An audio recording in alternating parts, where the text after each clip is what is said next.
I'm Tamika, and this is Pretty Critical.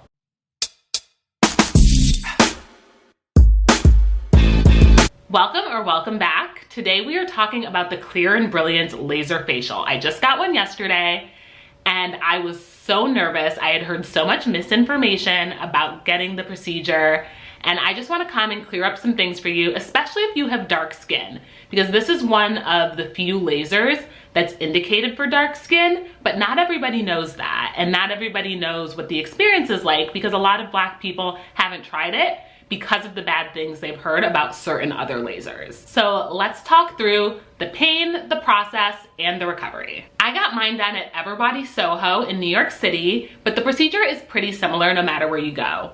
When you get there, they're gonna have you sign a waiver stating that the numbing cream might F you up and stating that the procedure might F you up. Like, there are real risks involved when it comes to cosmetic procedures, and it's really important that you have all the information on the front side, and so that you're not encountering it for the first time when you're sitting there in the studio.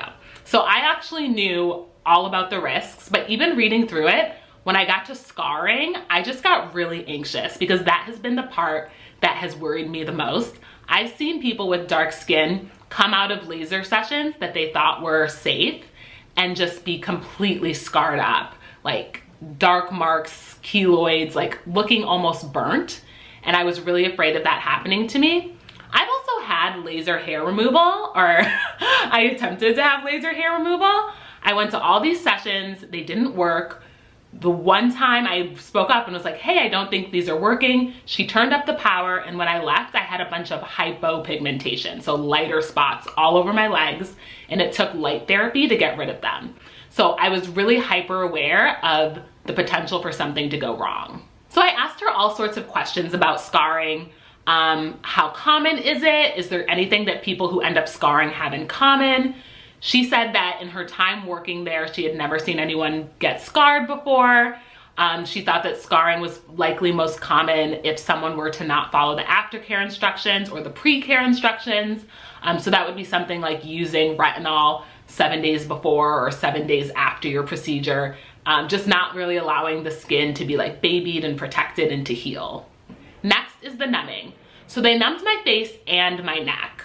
So the neck was included in the procedure, but it's also a much more sensitive area than your face is. Your face is a lot more resilient. So I had her numb both, and then I said that I would decide as the procedure was going, because I'm very sensitive to pain.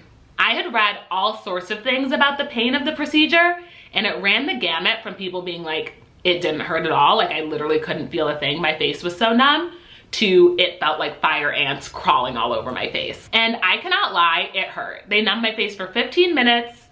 During that time, she explained the procedure, how it was going to work. I laid down, she tied up my hair, she put covers over my eyes, and she started going across my skin with the laser. So you do passes over the skin. It felt like somebody who hated me was taking a ballpoint pen and just dragging it across my face. Like it did not feel nice. And I am a real big baby with pain, I know that, but I definitely think that it is a painful procedure. I think the Clear and Brilliant marketing definitely pushes it as being a pain-free procedure. And I've noticed that a lot of like doctors, nurses, estheticians don't really like to call things painful. So they'll say like, there'll be discomfort or it'll feel spicy. I'm here to tell you, it was painful. That being said, it was not as painful as I had anticipated. It was definitely tolerable. And once she had done an initial pass over my face, I was used to the sensation. Used to is not the right word. I could anticipate the sensation. I knew what was coming, and so I could prepare myself to feel that sensation again and again. Now, in the actual procedure, there are two different hand pieces. The original hand piece works a little deeper. The resurfacing is a little more efficient. So you're really targeting like fine lines and texture. So she used that first. It definitely hurt more. Then she went over it with what's called the Permea handpiece. Permea or Permea, I don't quite know how to pronounce it. That is a lot lighter of a resurfacing. So it hurt a lot less, and it's more so to do like tone and hyperpigmentation. You can choose to only do the lighter one. But I feel like it's a waste of money. This is not a cheap procedure whatsoever. It hurt enough that when she was ready to go to my neck, I was like, skirt. But it didn't hurt so much that I told her to stop. She had given me a fan to hold over my face and kind of follow her along to really cool down the sensation. Some places will do like a handheld fan like I got.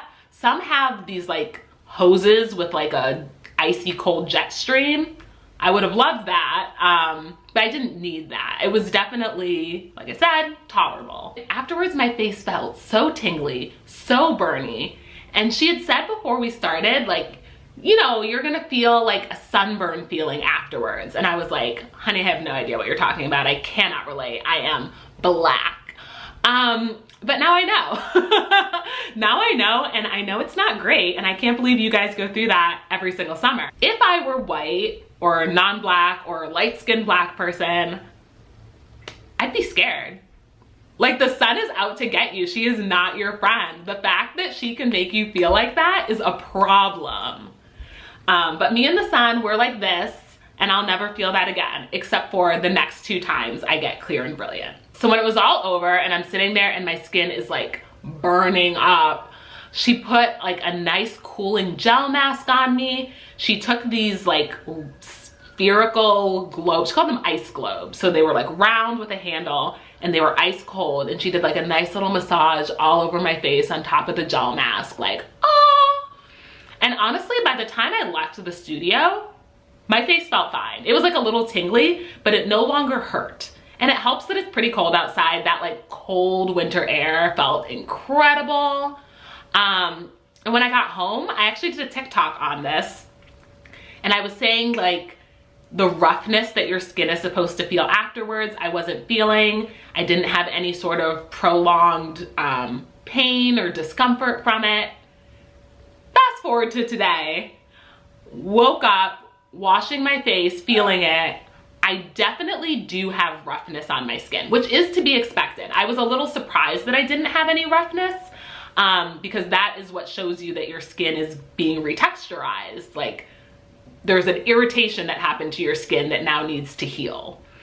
So my skin feels like a cat's tongue, and I have never felt a cat's tongue, just same way I had never felt sunburn, but that's what everyone says online of what your skin is going to feel like. And when I feel it, I'm like, yeah, that feels like what a cat's tongue would be like, I think.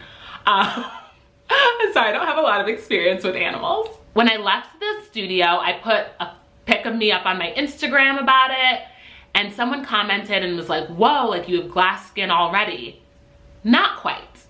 So I think what she was seeing was a mix of my selfie light and the fact that my skin was probably a little swollen from the fact that the laser had been like doing some slight damage across the skin. Like, that's how it works, like damaging your skin a little so that it can rebuild and regrow even stronger. So some swelling from that plus the hydration mask, I think, is why you look so good immediately after. But actually, people say that in the days to come, your skin can actually get like darker, like your pigmentation can get darker before it like lightens and goes away. And your skin can just look a little worse for the wear. I don't think my skin looks terrible.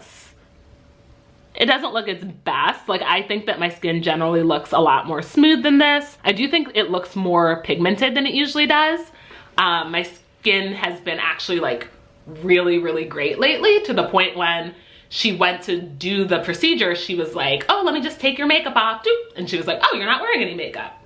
My skin definitely doesn't have that same, wow, your skin looks like you're wearing foundation look right now. But in the days to come, that's when you're supposed to see the reveal of like the beautiful glowy skin that you paid out the butt for. She took before photos, so follow along with me. In 3 months, when I finish my package, I'll be able to do a before and after so you can see like the real effects, because just one session is generally not enough. And she did my session on low, right? It was my very first Clear and Brilliant session, and I was a little nervous about the pain, so she started on low. As we keep going, she might turn it to like medium and just work a little deeper, work a little harder, give my skin just a little more resurfacing. And so even the results I get this first time might be so minor compared to the results I get as I go on. And listen, there are bigger, badder lasers out there, right? Like there are ones that will give you a whole new face. Like you will be a brand new bee. They also hurt a lot more, and some of them are not safe for dark skin. So if pain and safety are two of your criteria, I'm gonna recommend Clear and Brilliant. I can't recommend it based on results yet because I've yet to see mine, but in terms of being able to tolerate it, Clear and Brilliant is great for that. All right, let's talk sessions and price. The thing about Clear and Brilliant is that the results don't come until a couple of days later, and you do really have to do multiple sessions if you're really trying to target like stubborn hyperpigmentation, like stubborn fine lines, stubborn texture. It's just gonna take more than one pass. So usually they will sell it in packages. It's really hard to say how much Clear and Brilliant costs. I bought mine in a Black Friday package along with some sessions of HydraFacial. So my number is not necessarily your number. Everybody has all their prices online. I don't know that their prices don't differ by location, because a lot of times if you live in a place with a lower cost of living, your local studios are gonna offer it for less money. I can look up how much it cost me personally if you guys are interested in the comments, but I don't wanna say this is how much Clear and Brilliant should cost. Because it varies so widely. Let me know if you have any questions in the comments. Definitely follow me on Instagram, follow me on TikTok, because it's really easy for me to just shoot off a video there being like, here's how my skin is looking, or here's something new I noticed that I didn't know about before. But of course I will circle back around here and do a before and after video. Thanks for watching.